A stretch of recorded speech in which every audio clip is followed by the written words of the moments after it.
Hello everyone, welcome to the Indian politics and law channel.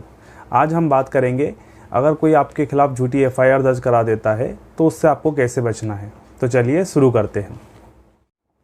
तो मान लीजिए किसी व्यक्ति ने आपके खिलाफ़ झूठी एफआईआर दर्ज कराई है, तो उसका सीधा सा यह मतलब है कि वो आपका कोई परिचित व्यक्ति है जो आपसे दुश्मनी रखता है या उसकी कोई पुरानी रंजिश है आपसे, जिसका वह बदला लेने के लिए आपके खिलाफ़ झूठी एफआईआर दर्ज कराता है। तो सबसे पहले तो आपको आपके बेगुनाही का सबूत इकट्ठा करना है।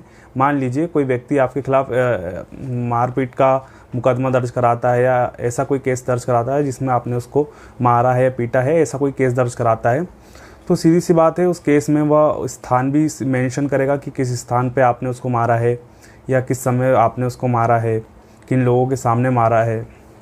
तो ये सारी चीज़ें वो एफआईआर में दर्ज कराएगा। तो सबसे पहले तो आपको ये सबूत इकट्ठे करने हैं कि जो समय और जो स्थान वो बता रहा है उस समय और उस स्थान पर आप नहीं थे। जहाँ पर भी आप थे आपको वहाँ के सबूत इकट्ठे करने। मान लीजिए आप आपके घर पे थे, तो हो सकता है आपकी सोसाइटी में सीसीटीवी कैमरा लगा हो, तो उससे आपके आने का समय पता चल सकता है कि आप इस समय सोसाइटी में आ चुके थे, आप आपके घर पे थे। या ऐसा हो सकता है कि मान लीजिए आप बैंक में गए हो, बैंक में सीसीटीवी कैमरा हो सकता है। आप आपके किसी रिश्तेदार के घर जा सकते हो तो रिश्तेदार आपकी गवाही दे सकते हैं। आप आपके दोस्तों के साथ कहीं बाहर हो सकते हो, आप आउट ऑफ सिटी हो सकते हो। तो बहुत सारे सबूत हो सकते हैं जो आपके उस समय वहाँ ना होने की, जहाँ घटना हुई है, वो गवाही या सबूत पेश कर सकते हैं आप। दूसरा ये कि अगर मान लीजिए झूठी एफआईआर उस व्यक्ति ने आपके खिलाफ़ दर्ज करा दी है और केस दर्ज हो चुका है, तो आपको क्या करना है। तो सिंपल सा है कि अगर आपके खिलाफ़ कोई केस दर्ज हो गया है तो आपको घबराने की ज़रूरत नहीं है। आपके पास पुलिस आ सकती है आपसे बात करने के लिए या आपको थाने बुलाया जा सकता है, तो आपको डरने की ज़रूरत नहीं है। मान लीजिए कोई ऐसा केस है जिसमें आपको सज़ा 7 साल से कम की हो, तो आप सीधे पुलिस से जाकर बात कर सकते हैं कि सर, जो व्यक्ति आपके खिलाफ़ झूठी गवाही या कंप्लेंट लिखवा रहा है, तो आप बोल सकते हैं सर ये व्यक्ति है जो इस कारण, जो भी आपका वो कारण हो सकता है, कोई पुराना दुश्मन हो, तो आप बता सकते हैं सर इसकी ऐसी ऐसी बात हो सकती है या इसने इस वजह से मेरे खिलाफ़ झूठी कंप्लेंट लिखवा रहा है। आप सबूत बता सकते हैं पुलिस को कि आप इस वक्त यहाँ पे नहीं थे, आपके गवाह हो सकते हैं, आप उनको साथ लेके जा सकते हैं, वो शो कर सकते हैं कि नहीं सर ये हमारे साथ में थे या ये इस वक्त यहाँ पर नहीं थे। तो काफ़ी कुछ हो सकता है।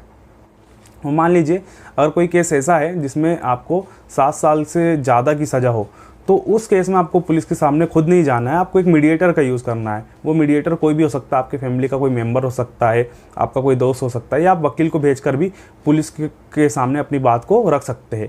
तो कुछ भी करके आपको आपकी बात को पुलिस के सामने रखना है, आपको डरने की ज़रूरत नहीं है।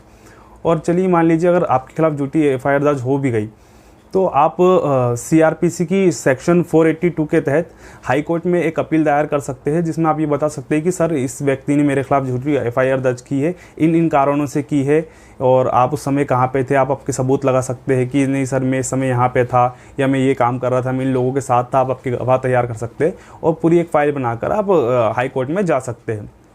तो 482 सीआरपीसी के थ्रू आप उसके खिलाफ, आपके इस जो भी केस दर्ज हुआ उसके खिलाफ आप एक याचिका दर्ज करवा सकते हैं। और जब तक 482 में आपका केस चलते रहेगा तो पुलिस आपको गिरफ्तार नहीं कर सकती, ना ही आपके खिलाफ कोई कार्रवाई कर सकती है।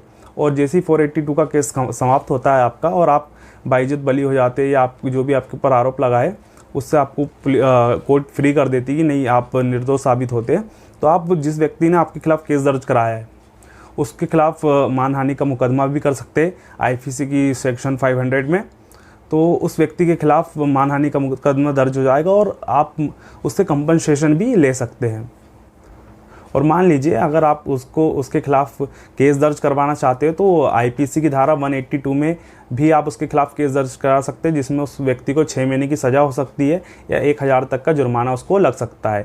या तो आप आईपीसी की धारा 211 में भी उसके खिलाफ केस दर्ज करा सकते हैं, जिसमें उसको 2 साल की सज़ा या जुर्माना भी हो सकता है। लेकिन आपको एक इसमें आईपीसी की धारा 211 में एक फ़ायदा है कि मान लीजिए अगर आप कोई ऐसे आरोप में उस व्यक्ति ने फंसा दिया है या आपके खिलाफ झूठी एफआईआर दर्ज करा दी है जिसमें आपको 7 साल से अधिक की जेल हो सकती है या आपको उम्र कैद हो सकती है या आपको फांसी हो सकती है, इस टाइप के कोई केस में फंसा दिया है, तो 211 में अगर आप उसके खिलाफ केस दर्ज कराएंगे तो उसके खिलाफ भी ये सारे मुकदमे दर्ज हो जाएंगे। अगर उसने आपके खिलाफ झूठी FIR दर्ज कराई है, तो अगर आपके खिलाफ कोई 7 साल से ज़्यादा का मुकदमा दर्ज है जिसमें आपको 7 साल से ज़्यादा की सज़ा हो सकती है, तो उस व्यक्ति के खिलाफ भी यही सारे जो भी आपके खिलाफ केस दर्ज होंगे वो सारे उसके खिलाफ भी दर्ज हो सकते हैं कि इसने आपकी मान प्रतिष्ठा या आपको जान से ख़त्म करने के लिए या आपकी प्रॉपर्टी को नष्ट करने के लिए किसी भी केस में आपको नुकसान पहुंचाने के लिए उसने आपके खिलाफ झूठी FIR दर्ज की है। तो आप 211 IPC का भी इस्तेमाल इसमें कर सकते हैं। तो आपको डरने की ज़रूरत नहीं है, आप कानून का सहारा ले सकते हैं। कानून में इसके लिए भी बहुत सारे प्रोविज़न दिए गए हैं। तो आई होप इस छोटे से वीडियो में आपको काफ़ी कुछ समझ में आया होगा।